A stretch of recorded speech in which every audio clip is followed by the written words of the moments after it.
আসসালামু আলাইকুম রহমতুল্লাহ। আমি সৌদি আরবে অবস্থান করছি আজকে 2 মাস 10 দিন। তো এখনও আকামা হাতে পাই নাই। তো আকামা কখন পাবো এটা নির্দিষ্ট কোনো সময় দেয় নাই। তো আমি আসলে দালালদের উদ্দেশ্যে একটা কথা বলতে চাই যে দালাল ভাই, এই সৌদি আরবের মাটিতে যদি আমার কোনো প্রবলেম হয়, আপনারা ভাইবেন না যে আসলে আমি চুপ থাকবো। যদি আমি এই দেশ থেকে খালিয়াতে আসি তাহলে অবশ্যই আপনাকে ওই দেশে খালিয়াত করে দিব।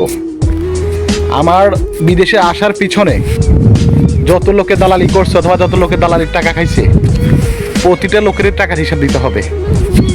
সেটা হোক সে আমার এলাকার, হোক সে আমার পাড়া প্রতিবেশী, হোক সে যে কোনো কেউ। কারণ ভাই আমাকে চিনেন, আমি কেমন মানুষ সেটা অনেকে জানে। আমার সম্পর্কে খোঁজ খবর নিয়ে দেখিয়েন। মানে বাংলাতে একটা প্রবাদ আছে, পিঠ যখন দেয়ালে ঠেকে যায় তখন মানুষ যে কোনো কাজ করতে পারে। তো আমার ঘুম যদি হারাম হয় ভাই, আমি তোমাদের ঘুম হারাম করে দেব।